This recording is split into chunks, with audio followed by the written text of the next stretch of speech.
kahapon, nung Miyerkules pala, Weng, na-hack ang website ng House of Representatives. No, kahapon nabalita natin 'yan dahil doon sa announcement mismo ni House Secretary General Reginald Velasco. No? So, ang panawagan ng Kamara, paimbestigahan na si DICT. Nasa linya natin si Undersecretary Jeffrey E&D, Undersecretary for Cybersecurity, Upskilling and Infrastructure ng Department of Information and Communications Technology, DICT. Suki, magandang umaga sa iyo. Suki. Gulat ako. Suki, magandang umaga. Nagigisuki dahil madalas ang hacking sa mga government website. Ano bang initial assessment ninyo sa House of Representatives? Hacking sa House of Representatives website, Yusek? Magandang umaga sa lahat ng nakikinig. Good morning, sir. Double B, Weng, at saka.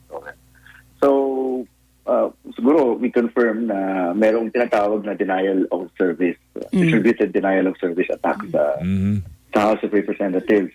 Tama din yun, simula Wednesday, nakipag-ugnayan na sila sa amin. Iniimbestigahan pa namin ito, kasi mapapansin namin na sorry kung magiging technical ulit, nagre-relay yung attack ay ginagamitan ng tinatawag na botnet relay galing sa iba't ibang bansa. So, ibig sabihin, hindi pa namin ma-pinpoint kung sino yung true source nung DDoS attack na ito. Ano bang ibig sabihin ng denial of service attack? Ibig sabihin, hindi po may tangkang pangahak pero hindi nagtagumpay. Tama po yun, Yusek? Ang denial of service is pinapadalan kita ng multiple na komunikasyon. Halimbawa, yung website mo,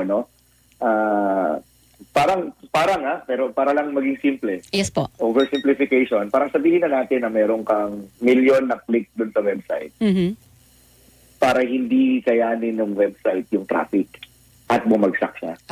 Okay.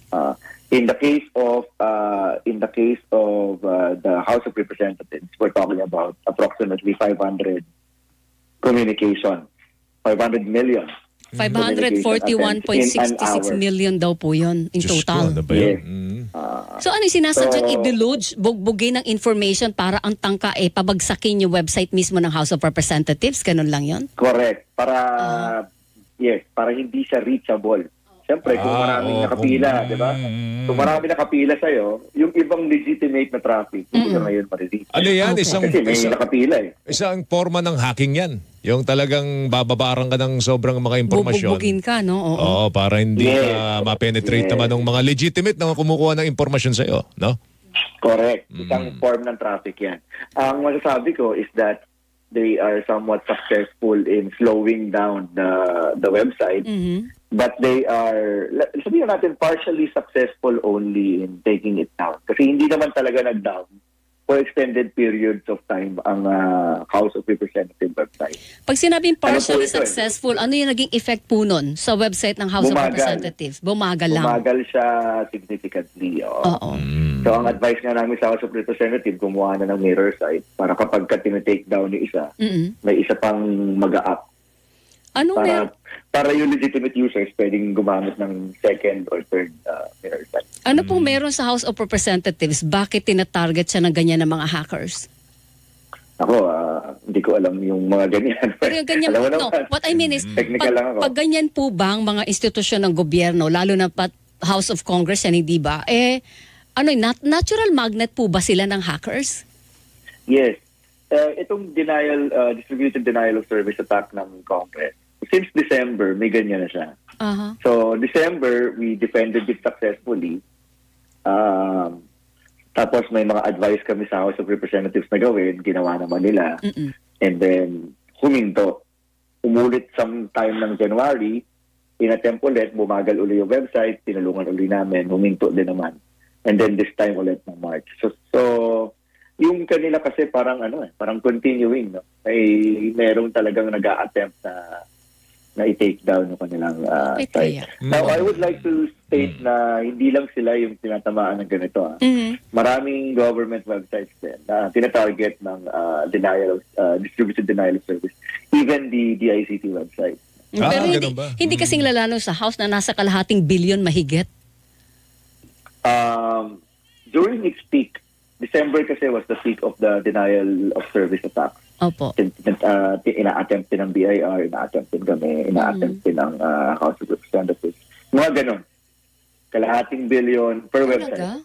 Grabe, no? Ang sabi po sa information Hindi lang namin masyadong nababalita, no? Kasi unang-una, defended naman. Hindi naman bumagsak yung mga websites. Opo. So, ang sabi po sa Information Music, Joel, ang sabi galing daw sa Indonesia, America, Colombia, India, and Russia.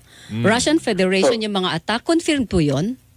So ito yung tinatawag na botnet relay, no? Opo. Yung number 1 nga na makikita mo sa listahan is Colombia. Uh-huh. So ito yung sinasabi namin na ina-analyze pa namin, halimbawa kung anong klaseng. Ang botnet pala, ito yung computer ng isang normal na tao. O kaya yung modem mo sa bahay. Hindi mo alam, ginagamit pala para umatake sa ibang bansa. Okay. May mga nare-receive din tayong report na ganyan, na minsan yung mga computers, yung mga networks na nasa loob ng PLDT, ng Globe, ng Mars, ay nare-detect din ng ibang bansa na ginagamit para atakihin din sila. Paano nagagawa yun?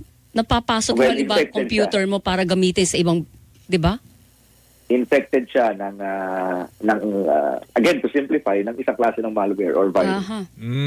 Tulad ng Mirai.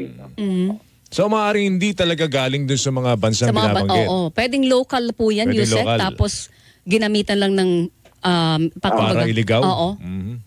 Correct. Kasi hence the term distributed. Kaya nga yung term namin, distributed denial of service. Kasi itong mga servisyong to nababayaran to sa internet. Okay. Kasi ginagamit yung bot worldwide para atakihin ka. Ilan po mga tanggapan ng gobyerno ang subject ng ganyang attack? Yung ngayong March, isa pa lang ang na-detect yung House of Representatives. Sa December kasi more than 10 yun. Yung in-attempt na atakihin. Again, including the ICT, also House of Representatives, the Senate, the Judiciary. Mukhang ang tina-target yung top eh. Of course, the Office of the President was being targeted, including PCO was being targeted, BIR. Marami yung listahan namin nung last December. DND, PNP. Ano pong pangunahing pakay ng DDoS attack? Diba? Ano makukuha nila out of it? Wala silang makukuha. Mga asar lang. Mga ano lang. Panghasel lang. Panghasel lang. Kaya nga nung last na in-invite niyo ako for an interview, I was explaining the different motivations factors. Ito, merong isang website na nagmamayabang ang isang tao at sinasabi niyang i-distributed attack, denial of service attack ko itong mga websites na to. Pag na-detect niyo, ako yan. So may ganun may ganung angulo. May yabang din pala dyan, ano, Yusek? Siyempre, payabangan yan. Pero sa HOR, wala pa kami nare-detect na nagyayabang. Oo nga eh. Hindi, meron daw, tumatawa pa eh. Cartoons nga lang. Dati yun. Dati ba? That was last time. Nag-upload. Hindi naman yung denial of service. Nag-upload sila. Nag-upload. Meron din palang galing sa Tunisia, Thailand, and Greece, sabi ng House of Representatives, yung pinanggalingan ng attacks. So maaaring ginamit lang yung mga pwedeng local. Pwedeng local yan. Pero dahil sa dami ng ganitong klase ng attack, pero hindi nagtagumpay, nag-slow down lang, masasabi ba, Yusek, na matatag na yung ating cybersecurity? Doon sa aspect niyo. Matatag na. Simula last year, nang-interview niyo ako. Salamat din sa continuing cooperation and coordination ng different government agencies sa pondong na ibigay ng Senate at ng House at siyempre sa mahal nating Pangulo na binigyan tayo ng it's a pooling of resources both in money and skills. So we're improving. For example, ito namang distributed denial of service, maraming paraan para pahintuin ito. No? Pero ngayon, meron na tayong mga technologies that we use na nasa harapan. Alam niyo nasa harapan na may CAPTCHA. Pag pumasok ko sa website, sinasabi, we are monitoring your connection. Please click kung ilan dito ang bundok. Halimbawa, i-click mo ilan dito. I am not a robot. Yung ganon. I am not a robot. Tapos tingnan mo rito, may mga traffic light. Di ba? Yan, yung mga ganyan. Yun ang anti-DDoS. Talaga? Yung pala yun. Madali naman sagutin Kala ko ano lang yun Kala ko kung ano lang yun. Yung pala, may purpose yun. May purpose pala yun. So ang ginagawa, meron tayong, halimbawa, Cloudflare, no? Meron tayong isang sistema sa unahan na tinitingnan kung incomplete yung communication. The communication kasi is 3 phases. Pero kapag ka first phase lang yon, imbis na tanggapin ng server mo, idadrop na niya dapat agad. Incomplete eh. So, ibig sabihin, denial of service attack yun. So, pahihintuin na niya. Hindi niya napapaabutin sa server. Okay, ang tanong ngayon, kumusta ang website ngayon ng House of Representatives? Okay na naman? Balik Okay na. Okay na. Okay. Oo. Baka... Like I said, hindi naman talaga sila nag-down. Ano? Well, nag-down sila for a few minutes, tapos up ulit, and then nag-slow down na lang. Sige, gagawa na kami ng ng segment dito. Ano? Every month. Tingnan natin kung sino naman nahak ngayon. Featuring Undersecretary Jeffrey. Pero may segment ka palagi. Talagang balitaan na nahahack, Yusek, Pero ngayon, mas maganda na yung mga balita. Ngayon, puro na depensa na. Diba? Oo nga. Yung galing sa yung last January, yung galing sa mga Chinese APT, Advanced Persistent Threat Actors, na depensahan natin yun. Yes, This time, ito sa House of Representatives, sa depensahan din naman natin. Lumalakas na tayo. Huwag na maulit sana yung sa PhilHealth, sa sa PNP, pati, di ba? At the very least, kung sa West Philippine Sea, mahina tayo.